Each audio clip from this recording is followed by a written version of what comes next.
परिंदों को मंजिल मिलेगी यकीनन, परिंदों को मंजिल मिलेगी यकीनन, ये फैले हुए उनके पर बोलते हैं। अक्सर वो लोग खामोश रहते हैं, जमाने में जिनके हुनर बोलते हैं। स्वागत है दोस्तों आपके अपने चैनल CS प्रीति सिंह क्लासेस में। केपी सर यानी कि मैं आज आपको इंडियन यूनियन बजट का रिवीजन कराने जा रहा हूं, और हम इस इंडियन यूनियन बजट का रिवीजन कुछ ऐसे करने वाले हैं कि एग्जामिनेशन में जो हमारे मेन पॉइंट्स रहेंगे, मेन क्वेश्चंस रहेंगे, उन्हें हम इजीली कवर अप कर पाए। मोटिव अपना हाई रखना है और कहीं ना कहीं एग्जाम के लिए अपने कॉन्फिडेंस को अगर हमको पीक पर लेके जाना है तो डरना नहीं है, जस्ट रीड आउट करते रहना है थिंग्स को। क्वेश्चन पेपर जब सामने आएगा तो उस दौरान आपको 4 ऑप्शंस में से कहीं ना कहीं कोई एक ऑप्शंस देख करके, राइट आंसर देख करके काफी सारी चीजें तो ऐसे ही याद आ जानी है। तो उन्हीं सारे मुद्दों को लेकर के आगे बढ़ते हैं और बात करते हैं इंडियन यूनियन बजट की। इंडियन यूनियन बजट की बात करें तो सबसे पहले हम बात कर रहे हैं overview of Indian union budget. Indian union budget से कनेक्टेड कुछ ओवरव्यूज जो दे रखे हैं, उन सारे ओवरव्यूज की एक एक करके बात करेंगे। बजट बेसिकली होता क्या है? बजट की अगर हम बात करें, जो ओवरऑल अमाउंट हम एक्सपेंस करने वाले हैं over a particular period time, और ये अमाउंट मनी में रहेगी, दैट पर्टिकुलर अमाउंट हम पहले से एक एस्टिमेट कर लेते हैं, एक प्लान बना लेते हैं, और उस प्लान के अकॉर्डिंगली ही फिर फ्यूचर में अपने खर्चे करने वाले होते हैं। तो बजट एक इटसेल्फ एक प्लान है और वो कहीं ना कहीं बजट पीरियड से पहले तैयार कर लिया जाता है। आगे हम बात करेंगे Indian union budget is also known as annual financial statement. एक एग्जामिनेशन क्वेश्चन यहां से बन सकता है कि इंडियन यूनियन बजट क्या बोला जाता है? इसे एनुअल फाइनेंशियल स्टेटमेंट बोला जा सकता है। That means Indian union budget को एनुअल फाइनेंशियल स्टेटमेंट भी बोला जाता है। आगे हम बात करें, इंडियन यूनियन बजट एक स्टेटमेंट है और कहीं ना कहीं इसमें क्या होने वाला है? रिसीप्ट और एक्सपेंडिचर का एक एस्टीमेट लगने वाला है। बजट की बात करें तो first introduce on 7 April 1816 by the east India company. अगर हम बजट की बात करें तो सबसे पहले बजट किसने इंट्रोड्यूस किया, ये एग्जामिनेशन क्वेश्चन हो सकता है। हमने पहले ही से मोस्ट इंपोर्टेंट टिक कर रखा है। और हम बात करें फर्स्ट इंडियन यूनियन बजट किसने प्रेजेंट किया, तो जेम्स विल्सन ने प्रेजेंट किया। ऐसा क्वेश्चन यहां से बन सकता है। और आगे हम बात करें first budget of the Indian independent India किसने प्रेजेंट किया, कौन से फाइनेंस मिनिस्टर थे? जनरली फाइनेंस मिनिस्टर ही बजट प्रेजेंट करते हैं, तो यहां पर मिस्टर RK शानमुगम चेट्टी ने फर्स्ट इंडियन बजट, और वो भी कौन सा वाला? इंडिपेंडेंट इंडिया का बजट प्रेजेंट किया नवंबर 26, 1947 को। आगे हम बात करेंगे, नेक्स्ट मुद्दे पर चलते हैं। PC Mahalanobis is known as the father of Indian budget. अगर हम बात करें, PC मेलानोबस को फादर ऑफ इंडियन बजट बोला जाता है। ये भी एक क्वेश्चन एग्जामिनेशन में बन सकता है। Till 1955 budget was only printed in English language. 1955 तक, 1955 तक बजट सिर्फ इंग्लिश लैंग्वेज में प्रिंट हुआ करता था। However the 1955 to 56 budget started getting printing in both language, Hindi and English.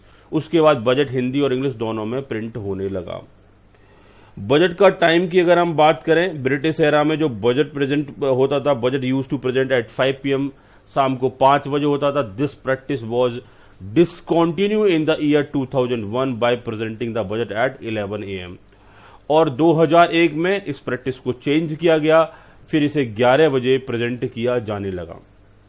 Until 2017, budget used to presented on the last working day of the Feb.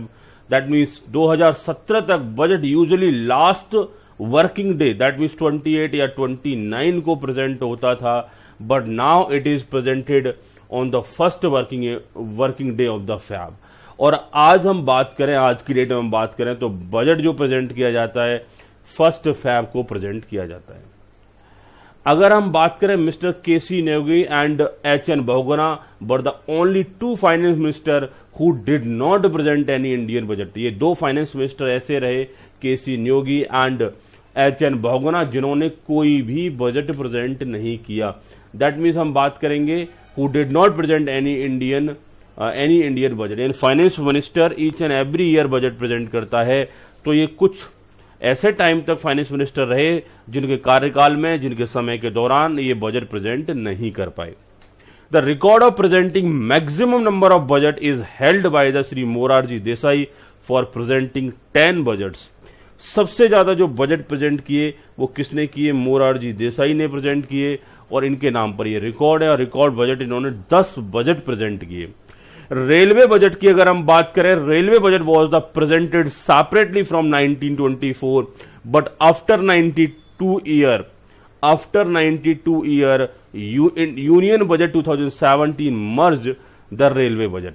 यानी union budget 2017 में that particular budget को क्या कर दिया गया? मर्ज कर दिया गया, merge the rail budget. Railway budget की बात कर रहे हैं, इन्होंने बोला इंडिया के इंडिपेंडेंसी से पहले से ही रेलवे बजट को सेपरेटली प्रेजेंट किया जाता था।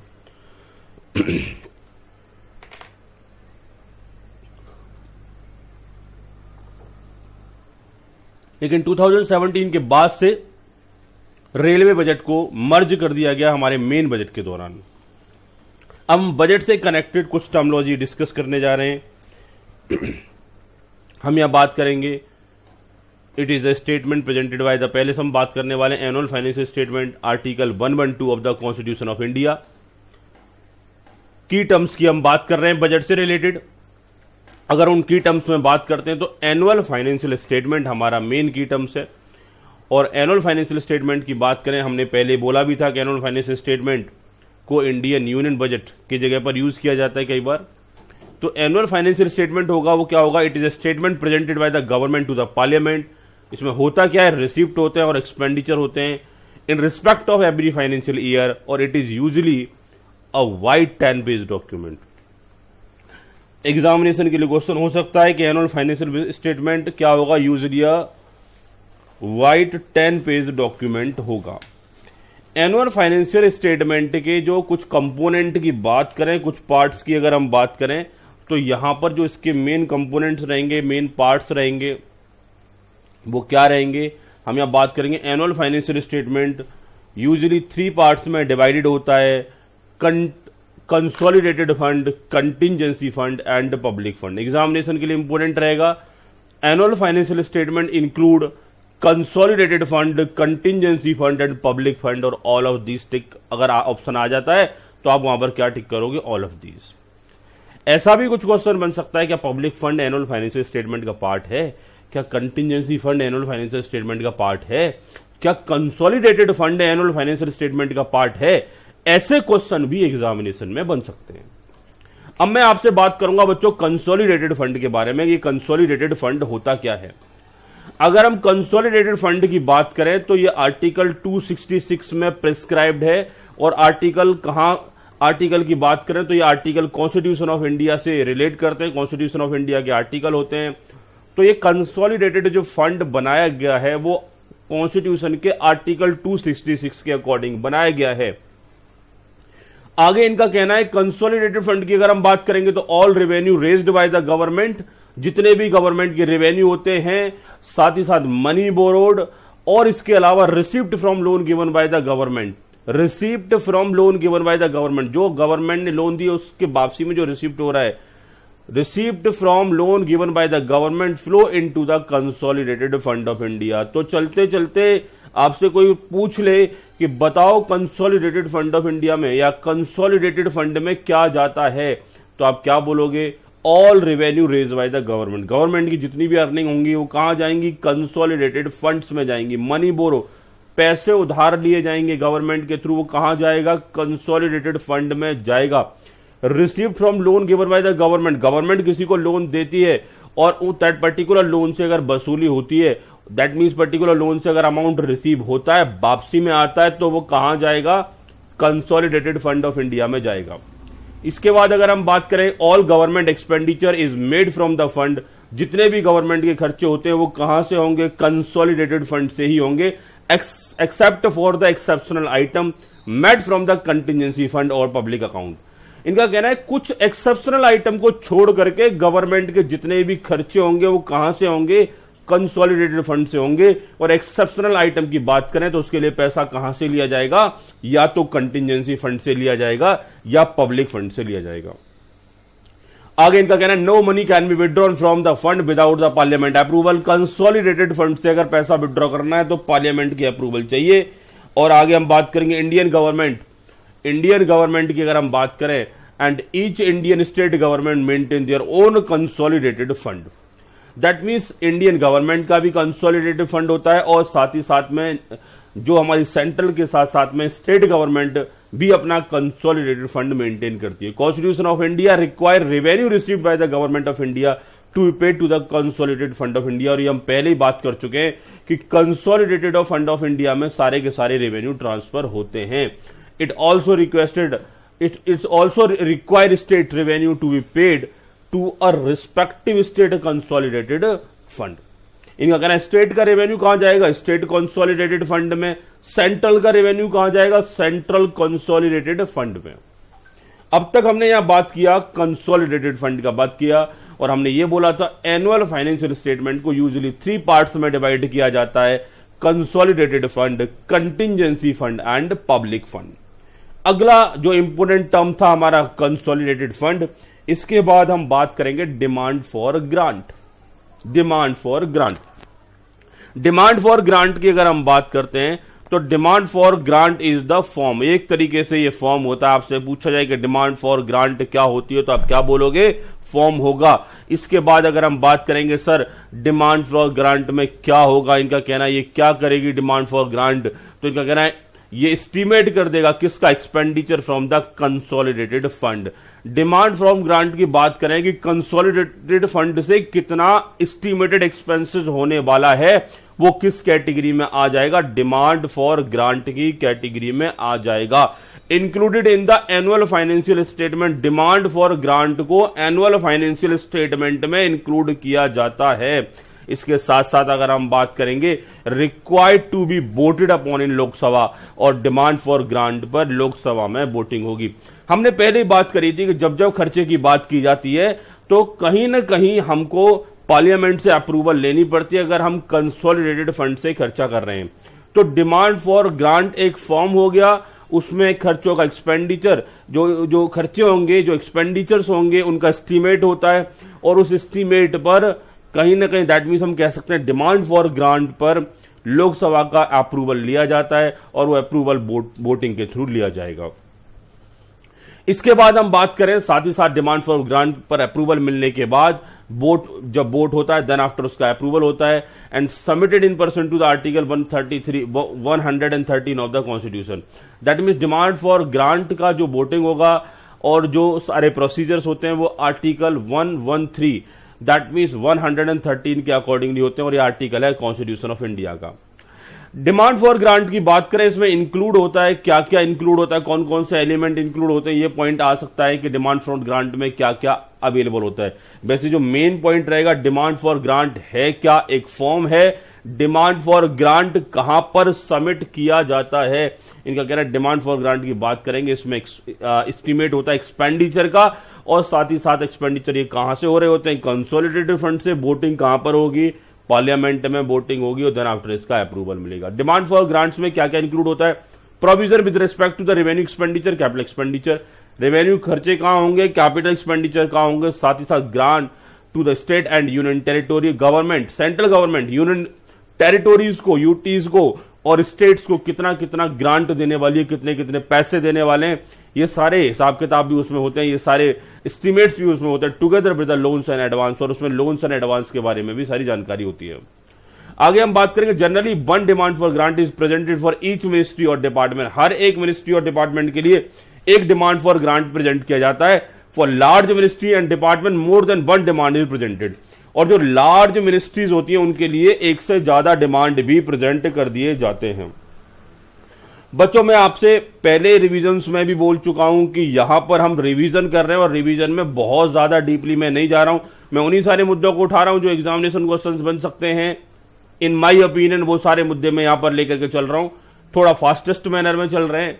हम इसे क्लास की तरह नहीं ले सकते, क्लास की तरह बहुत डिटेल में आराम से इनको डिस्कस नहीं कर सकते, कुछ एग्जाम्पल्स भी सीमित रखने पड़ते हैं। आगे हम बात करेंगे point number 4 appropriation bill. Chapter पढ़ रहे हैं हम Indian union budget. Indian union budget के इंपोर्टेंट टर्म्स की बात कर रहे हैं। एप्रोप्रिएशन बिल यहां पर हमारे लिए एक अगला टर्म रहेगा। किसे बोला जाता है एप्रोप्रिएशन बिल, ये यहां पर समझने का जरूरत है। Appropriation bills gives the power to the government. ये जो बिल होता है वो गवर्नमेंट को पावर देता है, gives the power to the government to withdraw fund from the consolidated fund of India.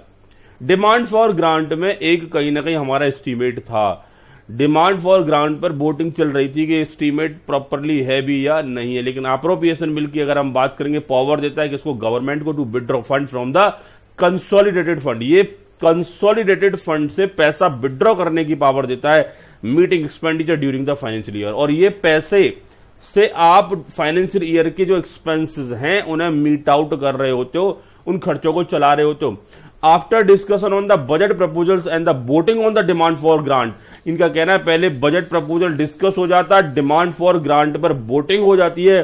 The government introduce the appropriation bill, मतलब हमने डिमांड फॉर ग्रांट से एक एस्टीमेट ले लिया, अब हम क्या करें, अब हम जाएं एप्रोप्रिएशन बिल लेकर के कि देखो जी डिमांड फॉर ग्रांट के अकॉर्डिंगली फंड की जरूरत है, पैसे निकाल लेते हैं। कहां से पैसे निकालने, कंसोलिडेटेड फंड ऑफ इंडिया से पैसे हम यहां पर विड्रॉ कर लेते हैं।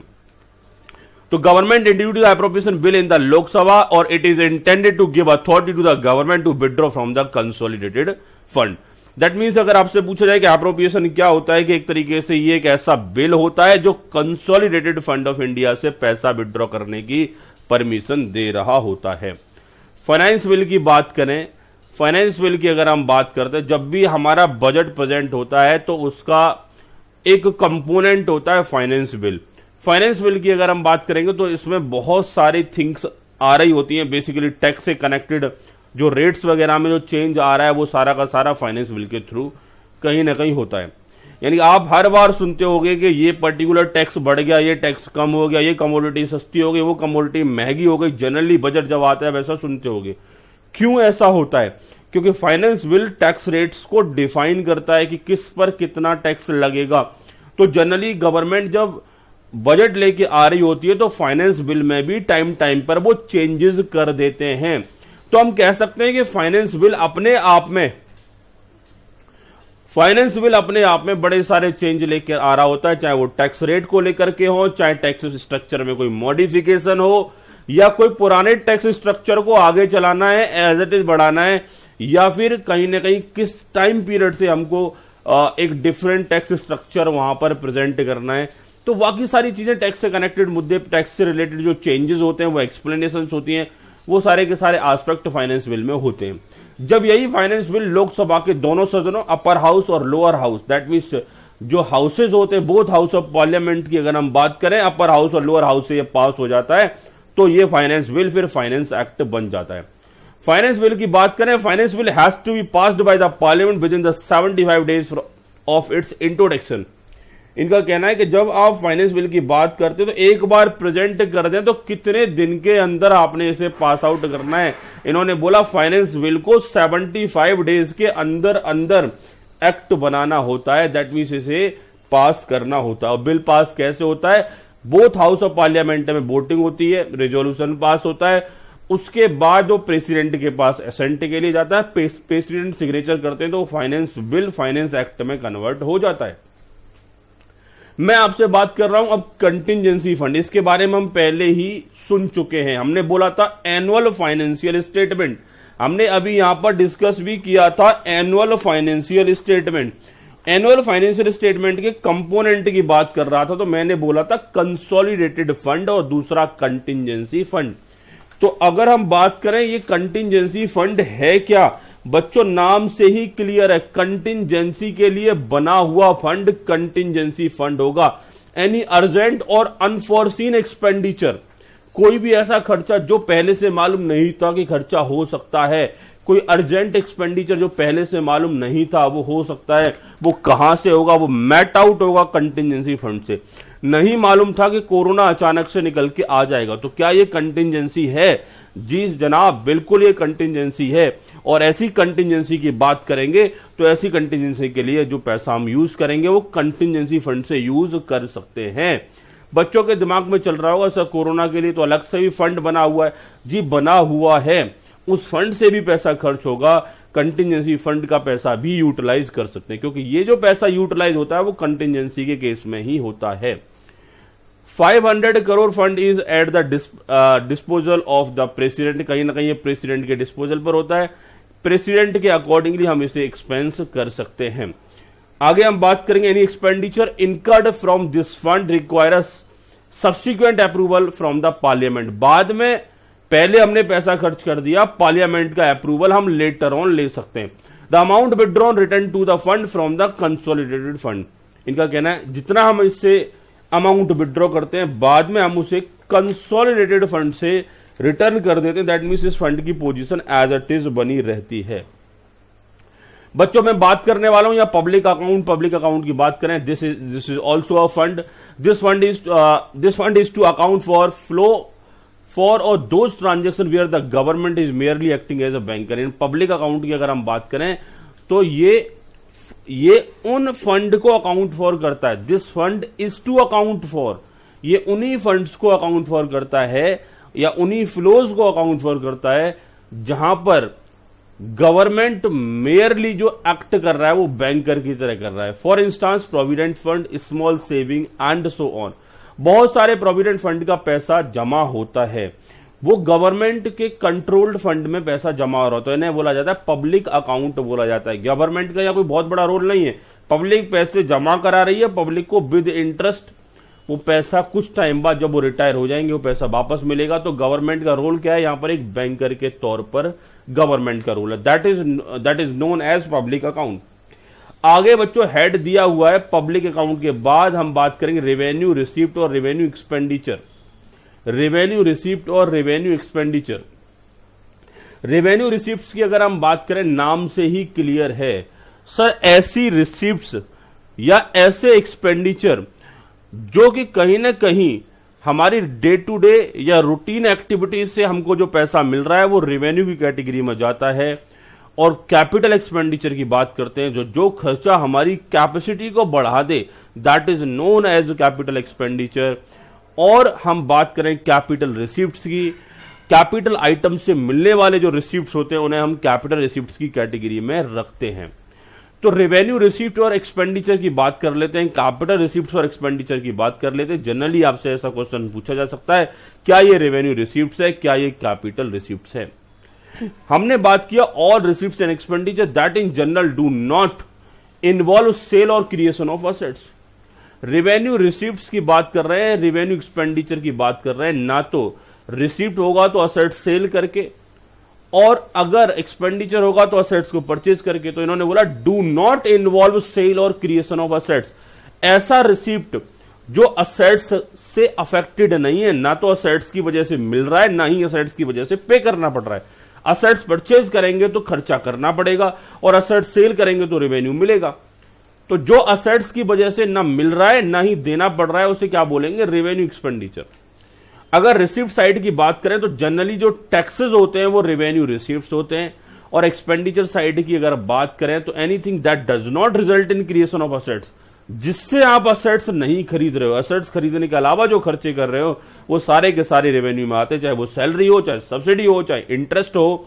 ये गुड एग्जांपल्स हैं रेवेन्यू एक्सपेंडिचर। ध्यान रखना, असेट्स में पैसा लगाया तो कैपिटल एक्सपेंडिचर, असेट्स को सेल आउट करके पैसा लिया तो वो क्या हो जाएगा, असेट्स में पैसा लगाया कैपिटल एक्सपेंडिचर, असेट्स को सेल आउट करके पैसा लिया capital receipts.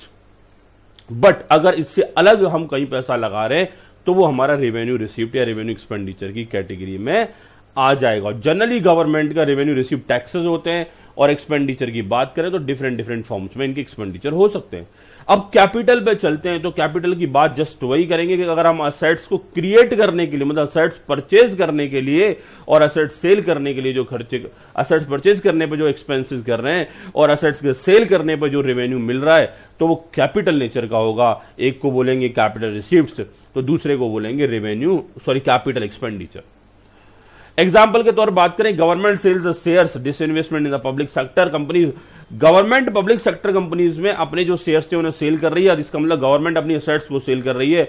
Government gives someone a loan from which it expected to receive interest, यानी गवर्नमेंट ने किसी को लोन दिया, गवर्नमेंट ने अपने शेयर सेल की, अपनी एसेट सेल करी, तो ये किस कैटेगरी में आएगा, कैपिटल एक्सपेंडिचर की कैटेगरी में आएगा। Government has to prepare a revenue budget for revenue receives, और कैपिटल हम बात करें रेवेन्यू रिसीव्स के लिए रेवेन्यू बजट बनता है, रेवेन्यू एक्सपेंडिचर के लिए कहीं ना कहीं हम बात करेंगे तो भी रेवेन्यू बजट बनता है, और अगर कैपिटल आइटम होंगे तो उनके लिए क्या बनेगा, कैपिटल बजट बनेगा, चाहे वो कैपिटल रिसीव्स हो या फिर कैपिटल एक्सपेंडिचर हो।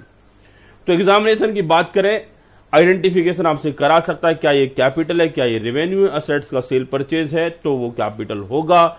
इसके अलावा जो इनफ्लो आउटफ्लो है, जो रूटीन एक्टिविटीज से, गवर्नमेंट की रूटीन एक्टिविटीज से जो पैसा मिल रहा है, दैट पर्टिकुलर अमाउंट हमारा क्या हो जाएगा, रेवेन्यू नेचर का हो जाएगा। आगे हम बात करेंगे प्रोसेस टू प्रिपेयर बजट। एक बजट को प्रिपेयर करने का प्रोसेस क्या होता है, इनका कहना है वैसे तो बजट को प्रिपेयर करना बड़ा लेंदी स्टाफ होता है, बड़ा ही एक तरीके से थका देने वाला वर्क होता है, लेकिन बजट की बात करेंगे तो बजट का एक प्रोसेस होगा, और वो प्रोसेस स्टार्ट होगा बजट डिवीजन से। बजट डिवीजन इश्यू करेगी सर्कुलर्स ऑल मिनिस्ट्रीज को। जाहिर सी बात है मिनिस्ट्रीज को सर्कुलर इश्यू करना बनता भी है, क्योंकि कहीं ना कहीं जब उन्हें सर्कुलर इश्यू करेंगे तो मिनिस्ट्री से उनके एस्टीमेट्स आएंगे, उन्हीं एस्टीमेट्स को कहीं ना कहीं हम कंसोलिडेट करेंगे, और कंसोलिडेट करने के बाद हम एक बजट को फाइनली प्रिपेयर करने के स्टेप्स पर पहुंचेंगे। तो बजट प्रेजेंटेशन स्पीच की लास्ट में जब बजट प्रिपेयर हो जाता है तो उसके बाद बजट प्रेजेंटेशन स्पीच दिया जाता है। ये सारे एस्पेक्ट हमारे कहीं ना कहीं बजट में कवर होते हैं। जब हम बजट की बात करते हैं, annual financial statement, demand for grant, appropriation bill, finance bill, macro economic framework for the relevant financial year, medium term physical policies, साथ ही साथ expenditure profile, expenditure budget, receipt budget, इन सारे मुद्दों पर बजट के दौरान बजट स्पीच दिया जाता है। तो इस पर्टिकुलर प्रोसेस से तो वैसे कंप्लीट प्रोसेस तो नहीं आ सकता, लेकिन आपसे यह पूछा जा सकता है कि बजट स्पीच में किन किन मुद्दों पर बोला जाता है। तो ये पॉइंट आप इसमें रिटेन कर सकते हो कि sir annual financial statement, demand for grant, appropriation bill, finance bill, macro economic framework, medium term physical policy, expenditure budget, expenditure profile, expenditure budget और रिसीप्ट बजट, इन सारे मुद्दों पर बजट स्पीच में बोला जाएगा। इसके बाद अगर हम बात करें, अगेन वही पॉइंट यहां पर रिपीट हुआ, पहले हमने कैपिटल और रेवेन्यू को समझा, अब यहां रेवेन्यू बजट की ये बात कर रहे हैं, जस्ट उसी से कनेक्टेड मैटर रहेगा, आपको क्लियर हो जाएगा। एक बार रीड आउट कर देना, ये नोट्स भी मैं आपको सेंड करवा दूंगा, आप इन नोट्स को रीड कर सकते हो। जो मैंने यहां इंपोर्टेंट टिक कर रखा है इस पर्टिकुलर पॉइंट को आप यहां देख सकते हो। इसके बाद कैपिटल बजट, कैपिटल रेवेन्यू की जब हमने डेफिनेशन कर ली है तो इसे रीड आउट करना बनता है, जहां इंपोर्टेंट टिक करना है कैपिटल बजट में क्या क्या इंक्लूड होता है। इसके बाद कैपिटल पेमेंट इंक्लूड एक्सपेंसेस, ये सारे पॉइंट्स, साथ ही साथ एक्सपेंडिचर बजट और physical deficit. That means expenditure budget की बात करेंगे तो ये एक्सपेंडिचर से कनेक्टेड रहते हैं, खर्चों से कनेक्टेड रहते हैं। साथ ही साथ इसके साथ साथ हम अगले पॉइंट की बात करें, फिजिकल डेफिसिट की अगर हम बात करें, फिजिकल डेफिसिट एक शॉर्टफॉल होता है कि गवर्नमेंट की इनकम और गवर्नमेंट के एक्सपेंसेस। जब गवर्नमेंट के एक्सपेंसेस ज्यादा होते हैं, गवर्नमेंट की इनकम कम होती है, तो उसे बोला जाता है फिजिकल डेफिसिट बोला जाता है। और इनका कहना है फिजिकल डेफिसिट को कैलकुलेट करने के तरीके हमारे अलग अलग हो सकते हैं। ये परसेंटेज के तौर पर भी कैलकुलेट की जा सकती है, ग्रॉस डोमेस्टिक प्रोडक्ट, और ये टोटल डॉलर्स में कितना खर्चा किया, एक्सपेंसेस से ज्यादा कितना खर्चा किया, इस बेसिस पर भी ये कैलकुलेट हो सकती है। इसके बाद यही सारे revenue receipt, non tax revenue, expenditure, ये थोड़े थोड़े से दे रखे हैं।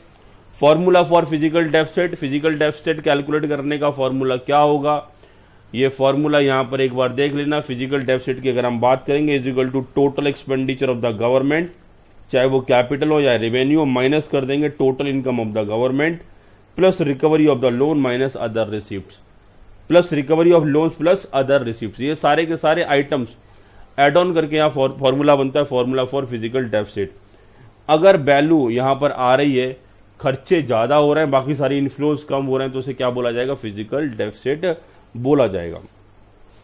एग्जाम्पल के तौर पर एक यहां क्वेश्चन दे रखा है कि अगर एक्सपेंडिचर है, वैसे तो प्रैक्टिकल क्वेश्चन थोड़ा आने की संभावना कम ही है, कैलकुलेटर अलाउ नहीं कर रखा, डिवाइसेस यूज नहीं कर रखे आपके लिए, पेपर पेन यूज नहीं कर रखे, तो उस टाइप के कॉम्प्लेक्स क्वेश्चन नहीं देंगे जहां आपको कैलकुलेशन थोड़ी सी मुश्किल हो जाए, टफ हो जाए, विजुअलाइजेशन से आप आइडिया ना लगा पाए। लेकिन स्टिल अगर ऐसा क्वेश्चन बनता है तो फिजिकल डेफिसिट को टॉप पर रख दो। बॉटम साइड में हम बात कर रहे हैं कि कितना बेस बना करके कितना हमारा जीडीपी है। अगर हमारा जीडीपी लेट्स सपोज 2 करोड़ का है और फिजिकल डेफिसिट 5 लाख रुपए की है, तो हमारा जीडीपी का कितना परसेंट फिजिकल डेफिसिट है? 2.5% फिजिकल डेफिसिट यहां पर बनेगा। Important point to be noted के तौर पर हमने यहाँ कुछ फैक्ट नोट कराए, जस्ट रीड आउट कर सकते हो। जो इंपोर्टेंट टिक कराया फॉर्मूला बस इन्हीं को रीड आउट कर लेना। इसके बाद अगर हम बात करेंगे examples on the physical deficit, statement दे जरूर रखा है लेकिन एग्जामिनेशन के लिए not too much more important.